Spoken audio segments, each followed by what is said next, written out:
Hello friends, स्वागत है मेटू channel topper with Deepu पर।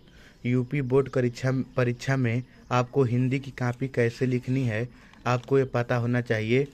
इस कॉपी जो बनाई गई है ये आपके लिए ही कॉपी बनाई गई है। इसमें त्रुटियां जान से की गई है ताकि आप वो त्रुटियां ना करें, जो कि बहुत सारे बच्चे त्रुटियां जो करते हैं वो त्रुटियां आप ना करें। सबसे पहले फ्रेंड्स, आपको ये कॉपी में क्या त्रुटि लौक रही है? सबसे पहले यहाँ पर आपको त्रुटि लौक रही है, इसलिए इसको जो है यहाँ पर देखिए जगह बचा है काफ़ी। अगर यहाँ पर ये दो लाइन यहाँ पर आता तो नीचे पूरा बराबर हो जाता तो अच्छा लगता, पर इसने इसमें क्या कर दिया है बच्चे ने कि ऊपर लिख दिया है, जो कि भूल जल्दी जल्दी में आ रहा था उसको गद्यांश, उसको पद्यांश आ रहा था गद्यांश। तो जल्दी जल्दी में सोचते हैं बच्चे कि गद्यांश पद्यांश आ रहा है तो जल्दी लिखना शुरू करें। अब बाद में डालना उनका होता है, जबकि ये बहुत इंपॉर्टेंट होता है हेडिंग डालना। इसलिए आपको ये गलती बोर्ड में नहीं करना है। सबसे पहले आप लिखें प्रस्तुत।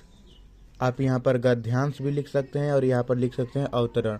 प्रस्तुत अवतरण के पाठ का नाम मित्रता है और लेखक का नाम आचार्य रामचंद्र शुक्ल है, जो कि पहला चैप्टर है क्लास 10 का हिंदी का। रेखांकित अंश की व्याख्या। शुक्ल जी कहते हैं कि सच्ची मित्रता के लिए दो व्यक्तियों के स्वभाव का एक समान होना कोई महत्व नहीं रखता। यदि इनमें महत्व है तो केवल इस बात की महत्व है कि दोनों व्यक्तियों में कितनी सहानुभूति, यानी कितना वो अपने आप को अच्छे से एक दूसरे से तालमेल बना रहे हैं। यानी कि देखिए राम जी लेखक, अगर आप पूरा गद्यांश अगर इसका पूरा पढ़ें पद्यांश, तो रामचंद्र जी का जो विचार था वो एकदम सरल था, जबकि लक्ष्मण जी का विचार एकदम गुस्से टाइप में थे।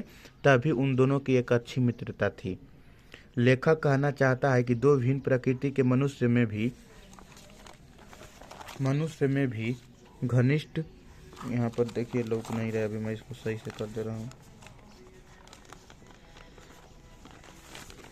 में भी घनिष्ठ मित्रता हो सकती है। मित्रता के लिए यह आवश्यक नहीं कि दोनों का स्वभाव एक जैसा हो। यहाँ पर आपको क्या करेगा, एग्जामिनर चेक करेगा, और यहाँ पर इसके लिए मैं अभी नंबर नहीं काट रहा हूँ, पर वो एक उसके मन में है, और उसका मन करेगा तो नंबर काट भी देगा, और मन नहीं करेगा तो नंबर नहीं काटेगा। यहाँ पर आपको पूरा 5 का 5 नंबर पूरा आपको मिल गया। इसके बाद आ रहे हैं हम अब अगले पेज पर। यहाँ पर देखिए बच्चा ने यहाँ पर सही से लिखा है, ये जो है यहाँ पर अब वो सही से लिखा है, क्योंकि ये क्या है, ये सही है, और यहाँ पर ये गलत है, गलत तरीका लिख दे रहे हैं, गलत तरीका है।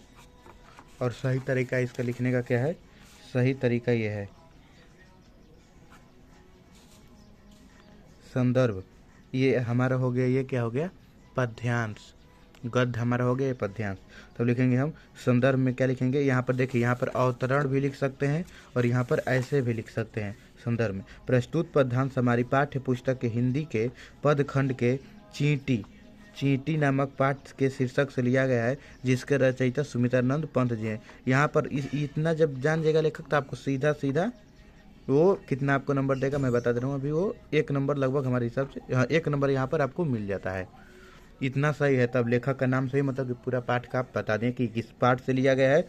चींटी नमक पाठ से लिया गया है और इसके लेखक कौन है, सुमित्रानंद पंत जी। रेखांकित अंश की व्याख्या। कवि प्रश्न करता है कि क्या तुमने कभी चींटी को ध्यानपूर्वक देखा? चींटी की पंक्ति एक सरल काली और विरल रेखा के समान प्रतीत होती है। वह अपने छोटे छोटे पैरों से प्रति क्षण चलती रहती है। चींटी जब मिलकर चलती है तो ऐसा मालूम पड़ता है जैसे कोई पतला काला धागा हिल डुल रहा है। यहाँ पर आपका ये सही हो गया, तो यहाँ पर आपको मिल गया 3 नंबर। अब यहाँ पर एक प्रश्न रहेगा। प्रश्न में उल्लेखित पंक्ति के द्वारा कवि जीवन के एकता और निरंतर और श्रमशील बनने के, यानी कि अधिक मेहनत करने के लिए और एकता से रहने के लिए और निरंतर कठिन प्रयास करने के लिए हमें संकेत दे रहा है, रहने के आदर्श की ओर संकेत करते हैं। यहाँ पर ये भी सही हो गया, तब का 2 नंबर हो गया। 3 2 5 1 6 नंबर। इस साल जो 2025 में बोर्ड हुआ था, यहाँ पर मैंने 5 नंबर लिखा है, लेकिन हर साल 5 नंबर का गद्यांश आता है, पर अब 6 नंबर हो जा रहा है। आप कहेंगे तो मैं कापी भी दिखा दूंगा, पर अब जो मिल रहा है नंबर, हमको 1 नंबर इस पर मिल रहा है और 3 नंबर इस पर मिल रहा है और 2 नंबर इस पर मिल रहा है, यानी कि पूरा 6 नंबर मिल रहा है। क्योंकि इससे पहले जो हो रहा था उसमें 5 नंबर ही मिलता था, लेकिन घटा बढ़ाकर अगर इसमें दे रहे हैं तो किसी में नंबर कम कर देंगे। देखिए फ्रेंड्स, इतना आपको पूरा सही है। अब यहाँ पर एक और गलती है कॉपी में। गलती क्या है कि यहाँ से वो बच्चा जो है वो लिखना शुरू कर दिया, चूंकि नहीं, यहाँ से आपको लिखना शुरू नहीं करना है। इसलिए नहीं करना है फ्रेंड्स क्योंकि अब जगह बहुत कम है यहाँ पर। अभी आगे टॉपिक में जाएंगे तो मैं बताऊंगा कितना जगह रहेगा तो हमको लिखना शुरू करना है। यहाँ पर जो जगह है वो बहुत ही कम है, इतना में आपको लिखने की आवश्यकता नहीं है। इतनी जगह है, इतना आप छोड़ सकते हैं। इसको और हल्का सा 2 लाइन छोड़ देंगे और इसको लिखेंगे तो यहाँ तक ये आ जाएगा, तो ये सही लगेगा। क्योंकि अब कापी का कमी रहता नहीं है, आप भी कापी मांग लेंगे।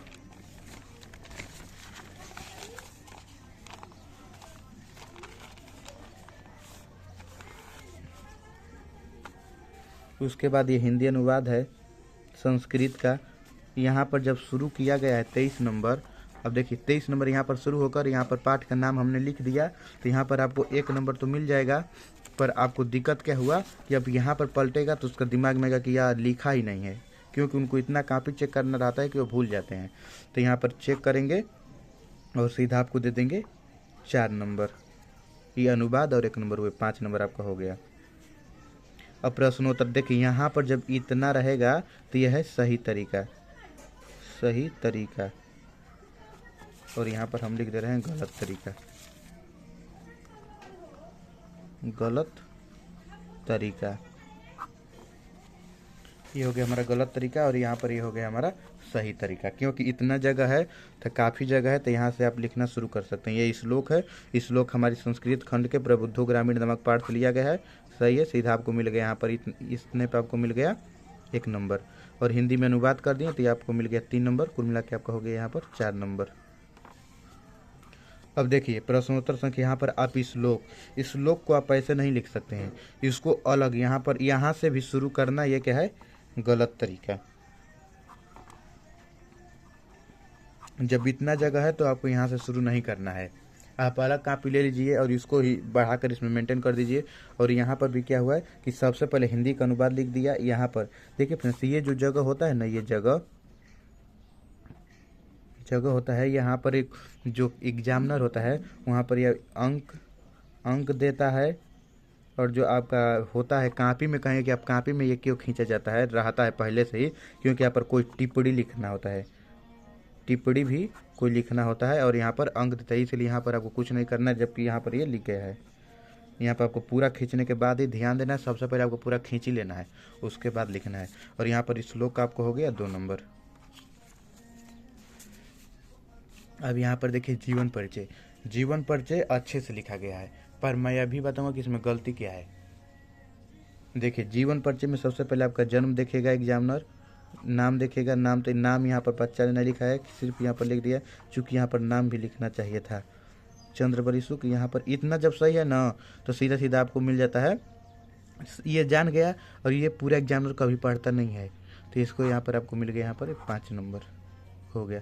और इस पर ये 1 नंबर मिलता है, 4 नंबर इस पर मिलता है और 1 नंबर इस पर। आपको रचनाएं लिखना ही होगा, चिंता मेरी त्रिवेदी। और यहाँ पर देखिए कबीर दास का जीवन परिचय। अब यहाँ पर क्या हुआ कि इसमें संक्षिप्त में नहीं लिखा है, तो ये संक्षिप्त में नहीं लिखेंगे तो ये ब्लैक पेन से लिखना, ताकि एग्जामिनर को ये सही से दिखाई दे।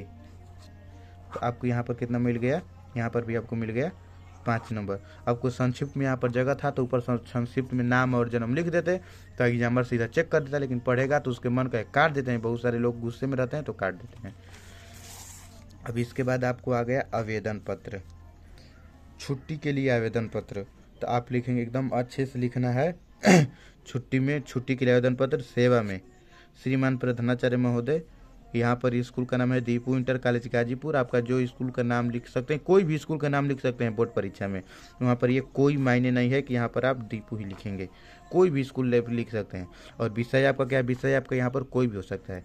2 दिन के लिए छुट्टी के लिए आवेदन पत्र महोदय, सविनय निवेदन है कि मैं आपके विद्यालय के कक्षा 10वीं का छात्र हूँ। मुझे कल रात से तेज बुखार आ रहा है, डॉक्टर ने मुझे आराम करने की सलाह दी है, अतः आपसे निवेदन है कि मुझे 2 दिन की छुट्टी देने की कृपा करें। इसके लिए मैं आपका सदा आभारी रहूँगा। आपका कार्यकारी शिष्य क ख ग, इसलिए क ख ग क्योंकि बोर्ड में एग्जाम नाम नहीं लिखा जाता है, नाम नहीं लिखा जाता है